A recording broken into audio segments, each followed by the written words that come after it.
Wing Chun and Let's Get Violent. You guys have asked me to look at this one over the years and give an evaluation and whatnot, and I think it's important to do. So we're going to take a look at this. Don't forget to join us on Patreon for our great martial arts training hall.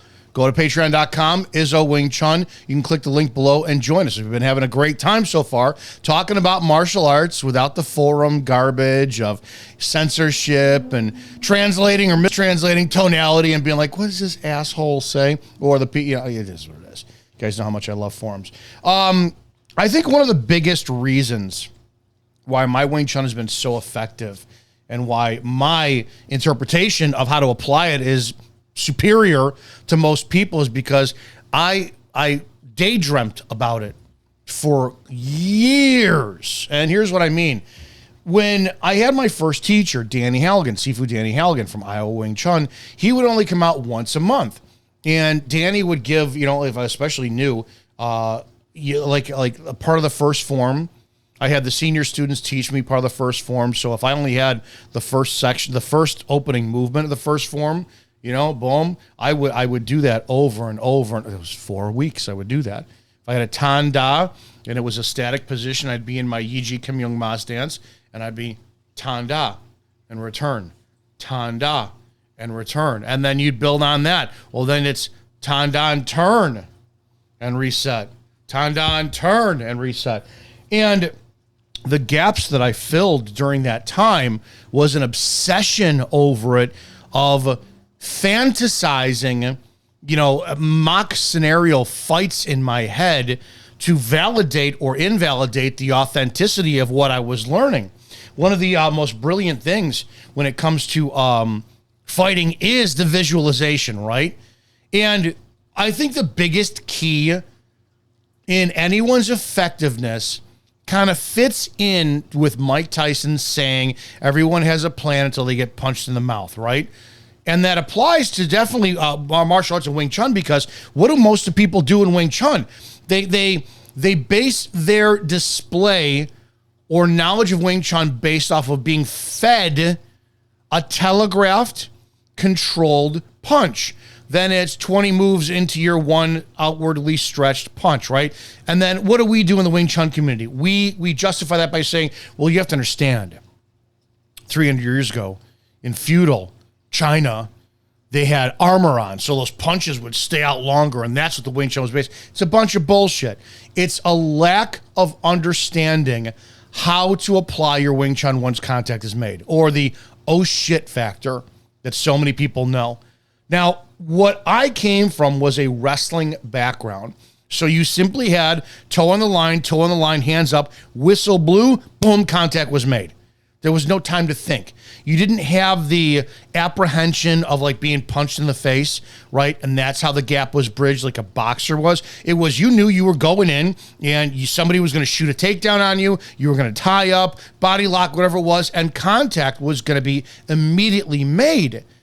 And I took that into all the fantasies of what I was learning. I'm like, okay, this Tan Sao and the Bong Sao and this and that. And then it got even more in depth once I started to do Chi Sao. So many years of developmental Wing Chun training was like, all right, here's where now it lives. And I could take all of what I kind of like felt in the fantasy and daydreaming of martial arts scenarios in my head. And now you apply it because you're actually having the physical contact of Chi Sao. Chi Sao is nothing more than the stand-up anti-grappling game of Wing Chun. But for some strange reason, we don't understand how to truly apply it with the striking element. A lot of you guys just don't. A lot of you guys have no idea how to apply your Chi Sao into the striking element of Wing Chun, because you can't see that striking element is air. That Wing Chun, the striking element is simply to bridge the gap. The gap is going to be closed. People are going to grab, they're going to grip, they're going to hold. Your Wing Chun still works and applies if you understand what the fuck you're doing. So again, I got so lucky where I came from a grappling background to eliminate the space, feel comfortable when there was no escape from a space because you had a hand on the back of your neck you couldn't pull out. You had space you couldn't step out because there was a circle. You couldn't reset, and your your spatialness of, well, you've got to be a fist and a half length away from your body or 90 degrees. That was a moot point. And it wasn't up to you whether or not that was going to stay that way. So I want to look at this because what I think is important about this is fighting context, if you will. And I'm not even going to try to pronounce these two gentlemen's names. This video is 5 years old already. Many of you have seen it. But let's take a look and let's daydream. Where does the Wing Chun apply in MMA? Well, let's just take a look.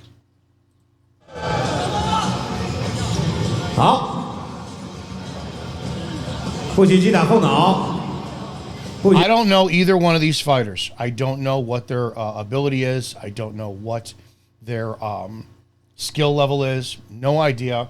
No idea at all. I know. Let me take that back. I think the guy here, isn't he the guy that went around and like was debunking a bunch of martial arts masters and whatnot?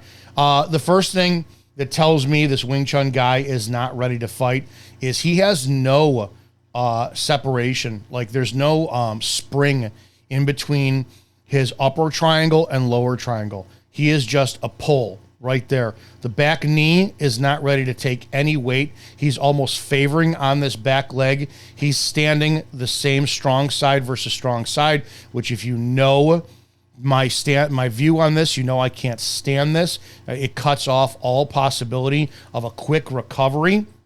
He should be sunken lower, a little bit more 50-50. And I don't mind the handout so much because it's still there's not going to be, you've seen a lot of like back off, it's the same thing. It's the same stance. You're still offering, put up your dukes. You're just opening your hands. So again, he's asking for a takedown and his energy is rose up in his stance. I don't like this.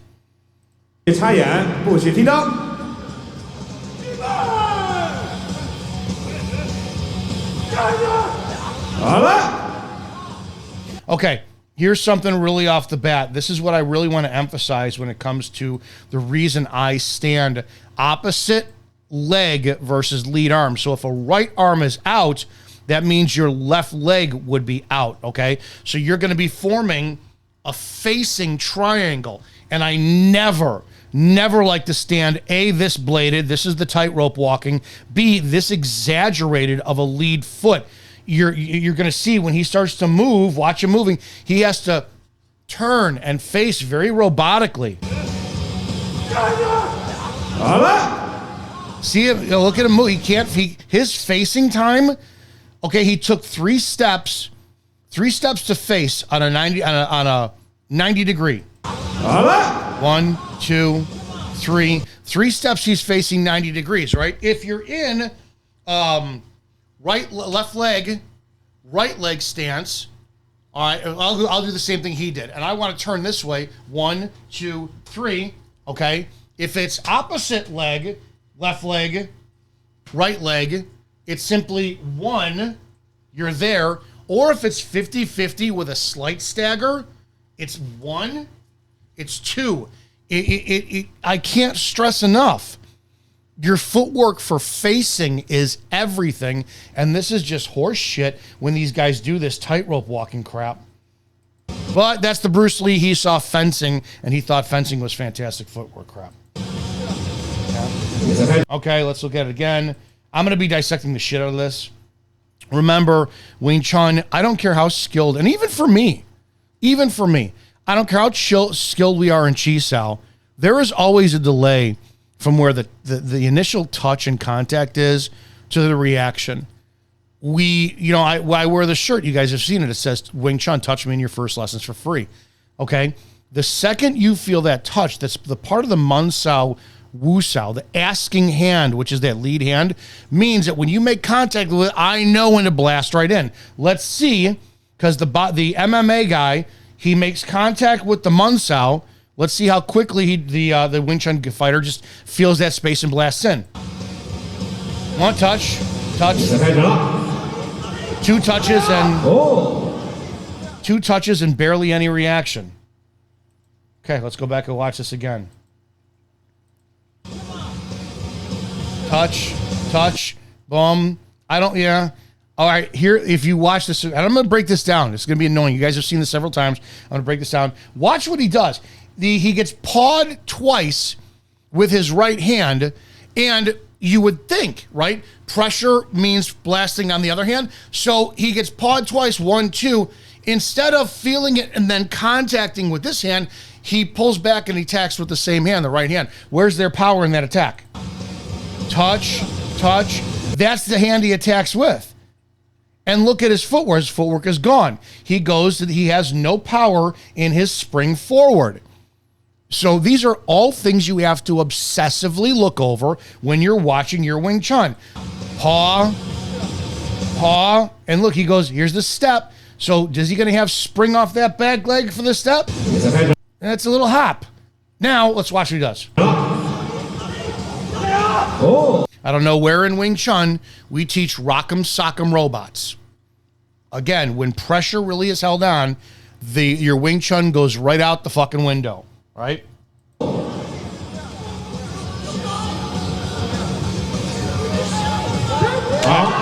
Punches did nothing.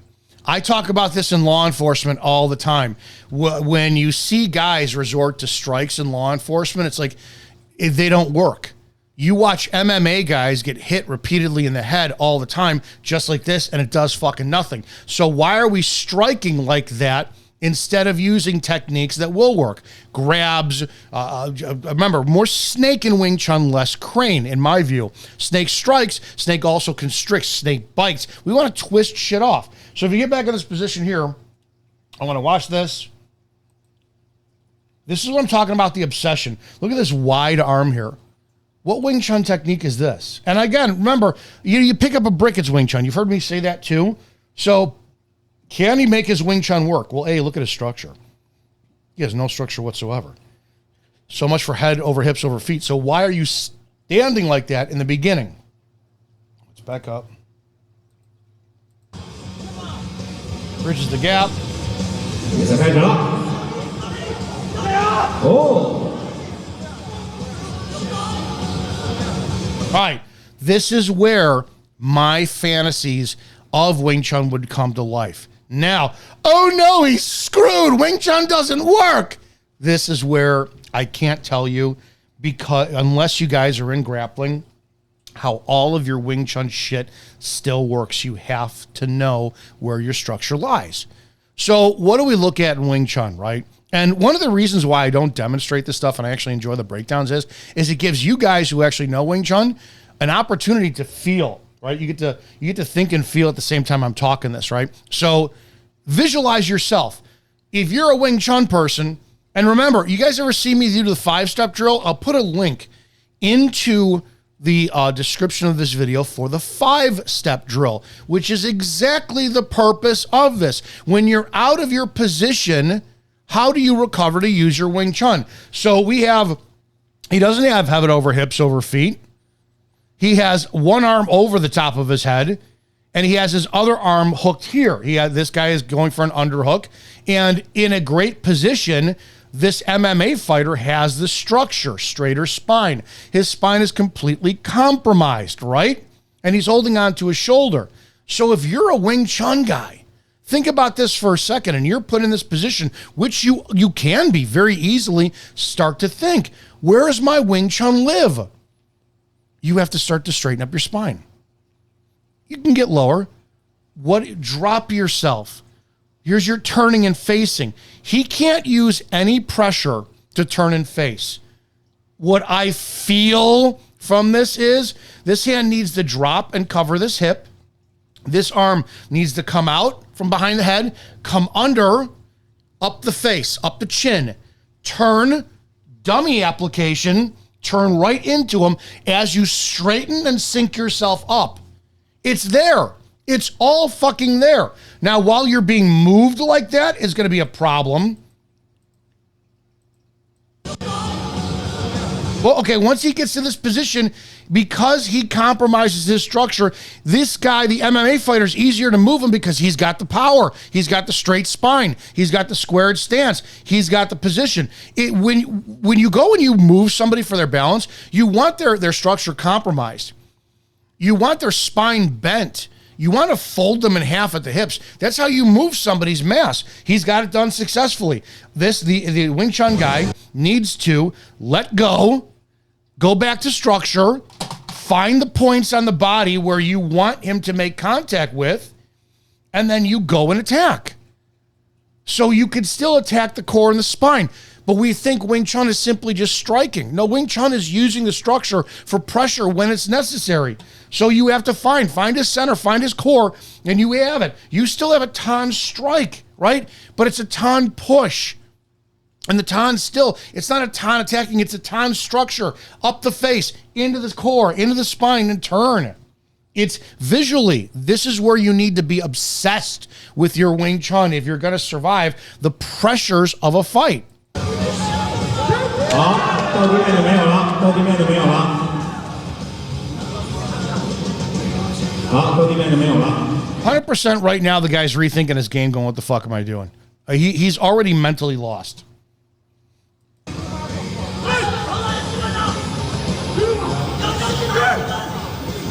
好，场边可以指导，是可以指导的。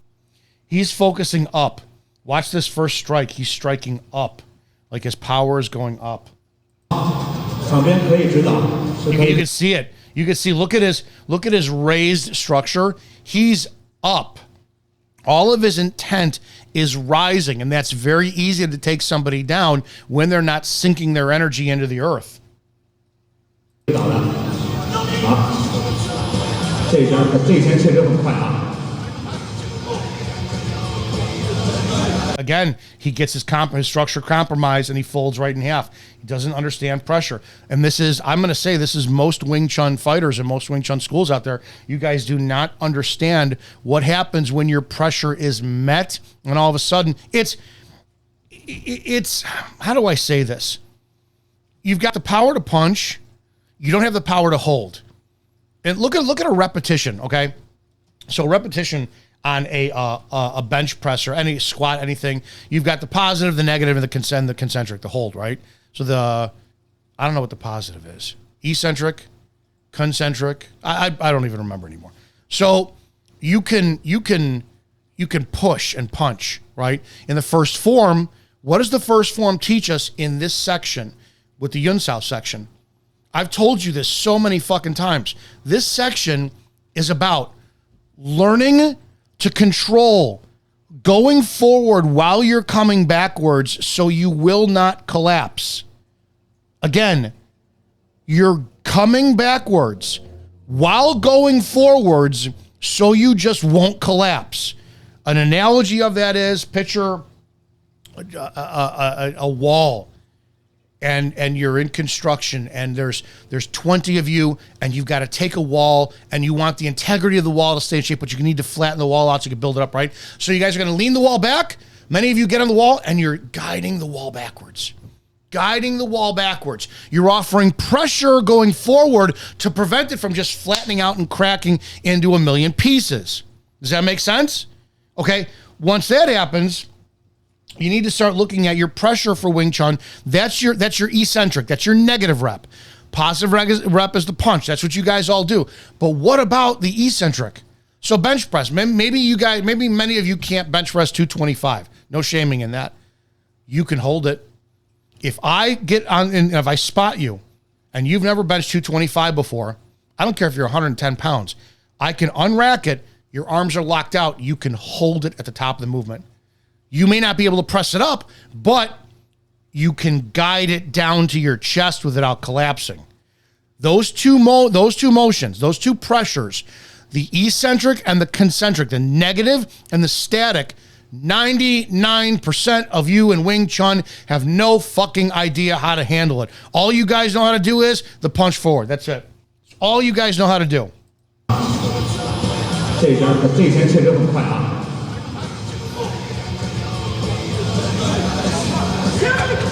好，回到原位，再次摔倒，没有关系。但是我们看到，实际上这个，我们能够看到这个咏春的实战能力啊，实战能力挺好，真的不错。好，我们看一下表现，这是一个 Now he's switching, going to a low leg attack because, again, he's getting his ass kicked from this. Let's go look at this again, what he does. He can't handle, look how high his attacks are. Where's the Wing Chun power in that? He's got no power. All he has is the positive rep.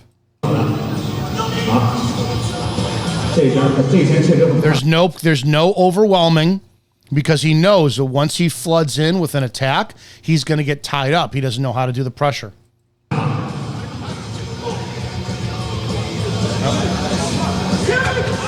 好，回到原位，再次吹倒，没有关系。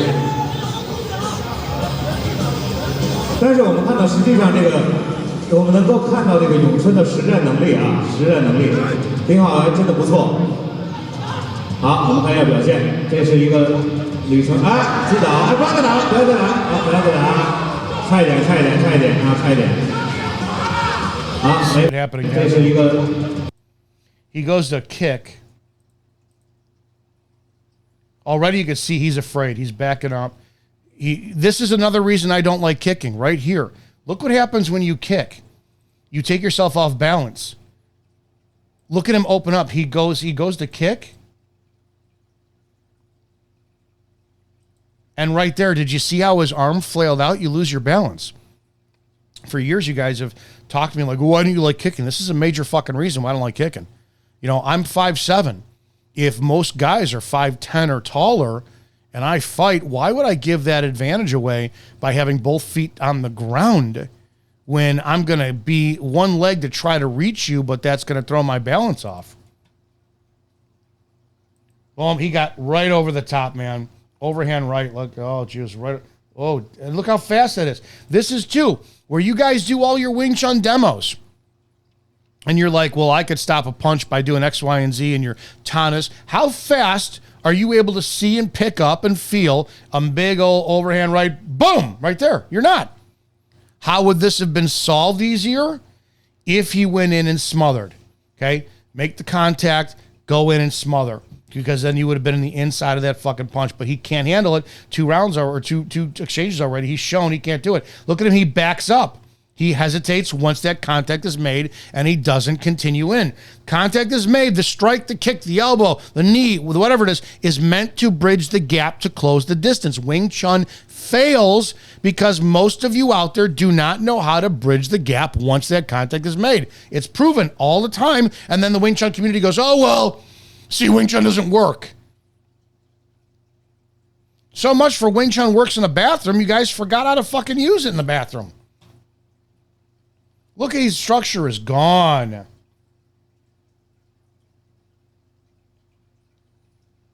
This guy's done. Do we have to go the other 2 rounds here and shit? Oh, jeez. Skip ahead. Okay, let's look. Oh, yeah, let's do the what's it going to do at this point, dude? I don't know what you're going to do. You can't handle pressure. Boom. Okay. So now, perfect. Okay. Let's see. He's already got that kick, which means in a perfect Wing Chun world, what should happen now? Since the back leg is the power now, you spring off that back leg into him because every kick is a step. Once he kicked and he collapsed, he should step in with a big old elbow. Boom! Elbow right on top. Let's see if he does it. Almost. Watch, he almost did it. Let's watch. Kick. But no, almost failed the elbow, but look how fast he recovered. So, good attempt. I'm pleased with that. Let's watch it again. Boom, boom. No, almost. Now the flailing of the arms. He's trying to keep those arms out.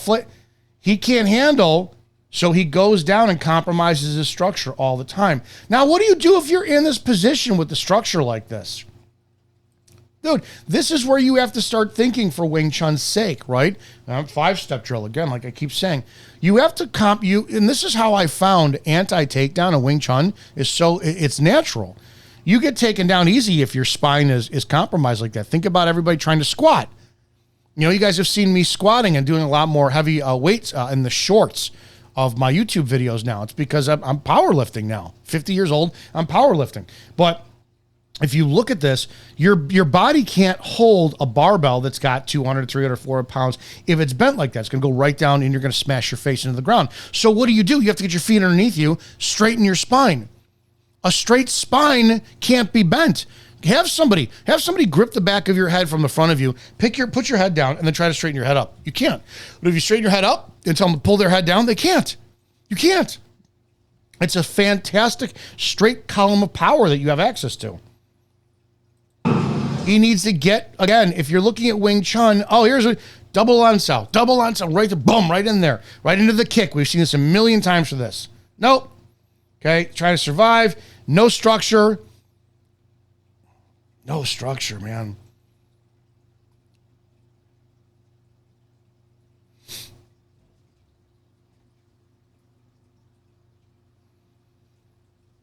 Let's see what else we got.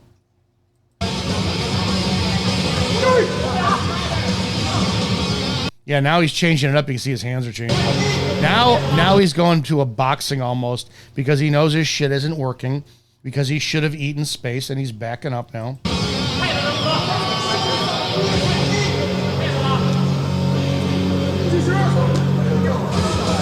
The strikes aren't doing anything, and you guys will find out that you can hit somebody and they could take a hit.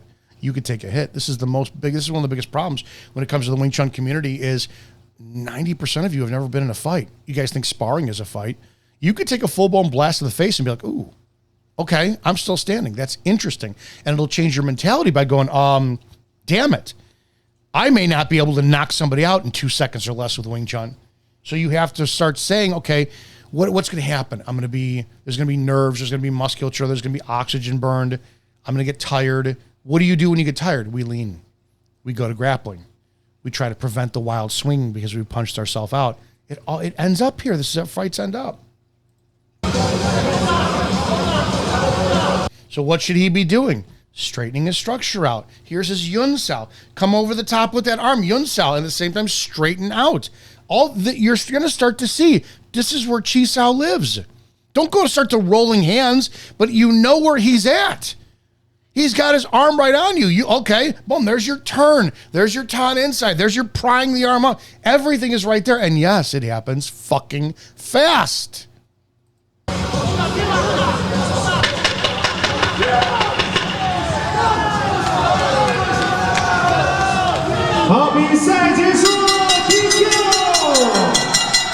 Is there any more? Yeah, no.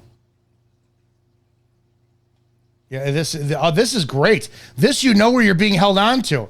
Fucking get your defense up, straighten your spine up, and he's telling you the space where you're at right now.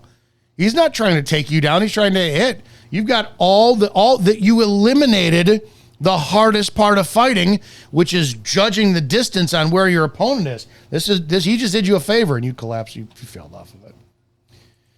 It is what it is. Yeah, you guys have asked me to review this one for a while. It is what it is, but I'm going to tell you flat out, you guys need to start obsessing over your martial arts more. You need to start daydreaming and thinking about it and be like, where does this fit? Where does it work? Where can it go? All of this. And you're going to start to see a lot of different changes in your art and be, it's not really this 1, 2, 3, 4, 5, 6, 1. And that's good stuff. And it does in a very fast, initiative contact. Somebody fucks with you and they put their hand and you hit him 12 times in a half of a second. A lot of times that's enough for the guy to go, whoa, I need to think twice about this. It just really is. Good luck on that one. You have to start thinking, how do you take pressure? How do you handle pressure? Because a lot of you aren't. A lot of you are caught in the mysticism. A lot of you are still fucking just antiquated. There's a brain dead moron on my Facebook who's like 60 years old, who's got all the musculature of my 5-year-old niece, and he's criticizing me for lifting weights and being I'm a big guy. I'm 5'7", 236 pounds because I love to move powerful weights. That being said, you mix grappling with Wing Chun with how strong I am, and you're fucked if I get my hands on you. We don't think like that in Wing Chun. We just don't, because it's got to be fast. It's got to be speed. It's got to be this. It's got to be that.